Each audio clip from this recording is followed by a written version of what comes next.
Hi viewers అందరికీ నమస్కారం.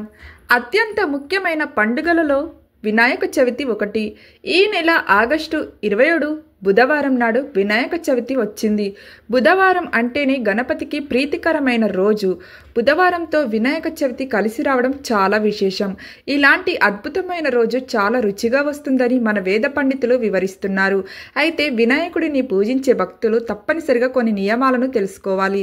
అప్పుడు మాత్రమే మీ పూజకు రెట్టింపు పుణ్య ఫలితం లభించి వినాయకుని ఆశీర్వాదంతో మీకు మీ కుటుంబానికి భోగభాగ్యాలు సిద్ధిస్తాయి.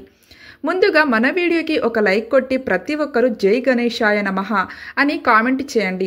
ఆగస్టు 27 వినాయక చవితి నాడు మధ్యాహ్నం 11:30 నుండి 1:30 మధ్యలో వినాయకుడి పూజను ప్రారంభించాలి.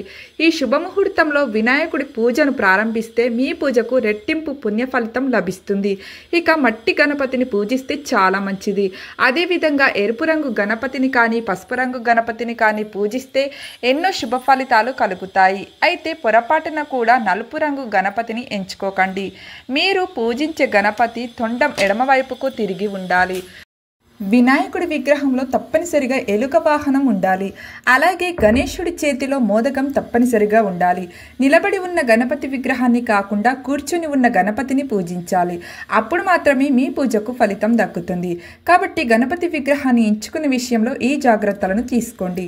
ఇక గణపతి పూజలో తప్పనిసరిగా 21 పత్రాలు ఉండాలి. 21 పత్రాలతో గణపతిని పూజించలేని వారు కనీసం 5 పత్రాలు ఉండేలా చూసుకోండి. 5 పత్రాలు కూడా లభించకపోతే ఒక మారేడు ఆకును కానీ జిల్లేడు ఆకును కానీ వినాయకునికి సమర్పిస్తే చాలా మంచి ఫలితం దక్కుతుంది. మరి ముఖ్యంగా గణపతి పూజలో గరిక తప్పనిసరిగా ఉండాలి. 21 గరిక పోచలను వినాయకునికి సమర్పించి పూజ చేయాలి. వినాయకుని మెడలో గరికమాలను వేస్తే చాలా మంచిది.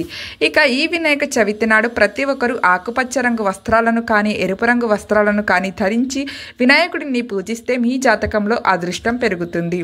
ఇక వినాయక చవితి నాడు పొరపాటున కూడా చంద్రుడిని చూడకూడదు. ఈ వినాయక చవితి రోజున ఎవరైతే చంద్రుడిని చూస్తారో అలాంటి వారికి నిందలు అవమానాలు ఎదురవుతాయని మన పురాణాలు వివరిస్తున్నాయి.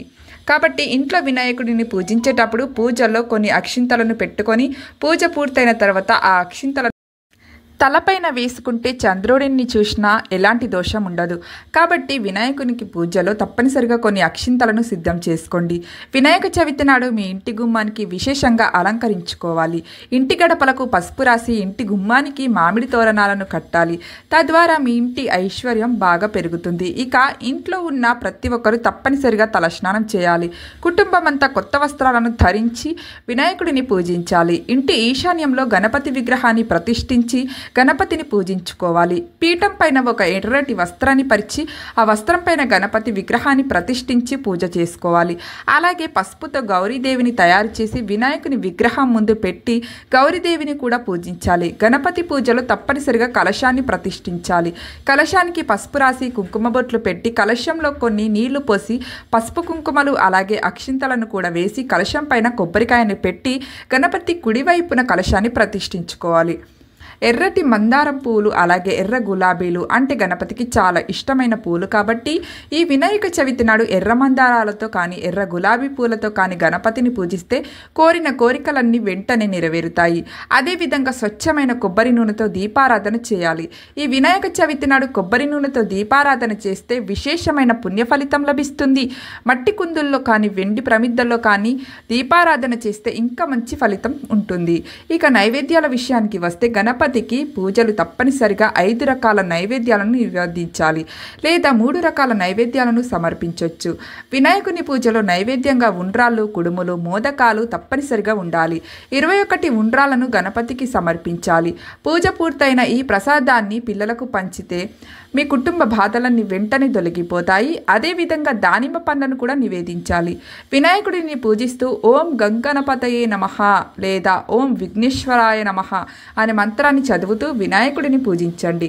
ఎవరైతే లక్ష్మీ కటాక్షాన్ని కోరుకుంటారో అలాంటి వారు వినాయకుడికి ఎడమ వైపున లక్ష్మీదేవి విగ్రహాన్ని కానీ లక్ష్మీదేవి చిత్రపటాన్ని కానీ పెట్టి లక్ష్మీ గణపతిని పూజిస్తే మీ ఇంటికి ఐశ్వర్యం విపరీతంగా పెరిగిపోయి ఈ సంవత్సరం అంతా ఆర్థిక సమస్యలు లేకుండా భోగభాగ్యాలతో జీవిస్తారు. ఇక విపరీతమైన అప్పుల సమస్యలతో బాధపడేవారు ఈ వినాయక చవితి నాడు ఒక దారానికి పసుపు రాసి ఆ పసుపు దారానికి యాలకులను గుచ్చి ఒక యాలకుల దండను తయారు చేసి గణపతి మెడలో వేయాలి. తద్వారా మీ అప్పుల సమస్యలన్నీ వెంటనే తీరిపోతాయి. అదేవిధంగా గణపతిని పూజించే సమయంలో వినాయకుడికి సింధూరం సమర్పిస్తే మీ కుటుంబం మొత్తం ఆయురారోగ్యాలతో సుఖ సంతోషాలతో జీవిస్తారు. ఇక మీ పిల్లలు చదువుకునే పుస్తకాలను వినాయకుని పూజలో పెట్టుకోండి. తద్వారా మీ పిల్లలు భవిష్యత్తు బాగుంటుంది, విద్యలో గొప్ప స్థాయికి ఎదుగుతారు. అదేవిధంగా మీ ఇంట్లో ఉన్న చిన్నపిల్లలు తప్పనిసరిగా వినాయకుడికి గుంజీలు తీయాలి. ధూప దీప నైవేద్యాలతో గణపతిని పూజించి చివరగా గణపతికి మంగళహారతిని సమర్పించి మీ పూజను ముగించుకోవచ్చు. ఇంట్లో వినాయకుడి పూజ పూర్తయిన తర్వాత తప్పనిసరిగా 3 ప్రదక్షిణాలు చేసి మీ పూజను ముగించుకోవాలి. ఇక ఈ చవితి నాడు తప్పనిసరిగా ఉపవాసం అయితే ఖచ్చితంగా ఉండాలి. ఈ రోజున చేసే ఉపవాసాలకు వినాయకుడి ఆశీర్వాదం సంపూర్ణంగా కలుగుతుంది. ఇక ఈ వినాయక చవితి నాడు తప్పనిసరిగా గణపతి ఆలయానికి వెళ్ళాలి. గణపతి ఆలయాలను దర్శించి దేవాలయంలో గణపతికి ప్రదక్షిణాలు చేసి కుడుములను ప్రసాదించడం, అలాగే గరిక పాలను సమర్పించడం, తద్వారా ఈ సంవత్సరం అంతా ఎలాంటి ఆపదలు దరిచేరకుండా ఈ గణపయ్య మీ కుటుంబానికి రక్షిస్తాడు. 3 రోజుల పాటు వినాయకుడిని పూజించి నిమజ్జనం చేసుకోవచ్చు. ప్రతిరోజు ఇంట్లో దీపం వెలిగించి వినాయకుడికి నైవేద్యం సమర్పించాలి. వినాయకుడి విగ్రహం మీ ఇంట్లో ఉన్నన్ని రోజులు సాత్విక ఆహారం మాత్రమే తీసుకోవాలి. మాంసాహారాన్ని పొరపాటున కూడా ఇంట్లోకి తీసుకురాకూడదు. అలాగే ఉల్లి వెల్లుల్లి వంటి ఆహారాన్ని దూరంగా ఉంచాలి. మీ ఇంట్లో వినాయకుడి విగ్రహం ఉంటే ఏదైనా పని మీద బయటకు వెళ్ళాలనుకుంటే మీ కుటుంబంలో ఒక్కరైనా సరే ఇంట్లో ఖచ్చితంగా ఉండాలి. ఇక వినాయక చవితి రోజున తప్పనిసరిగా పేదలకు దానం చేయండి. ఈ విధంగా ఈ వినాయక చవితి నాడు ఇలాంటి చిన్న చిన్న నియమాలను పాటిస్తే జన్మజన్మల అదృష్టం కలిసి వస్తుంది. ఫ్రెండ్స్, మా వీడియో కనుక మీకు నచ్చినట్లయితే ఒక లైక్ కొట్టి షేర్ చేసి ఓం నమ శివాయ అలాగే జై గణేష అని చిన్న కామెంట్ పెట్టండి. అలాగే మా ఛానల్ని సబ్స్క్రైబ్ చేసుకోవడం మాత్రం అస్సలు మర్చిపోకండి. ధన్యవాదములు.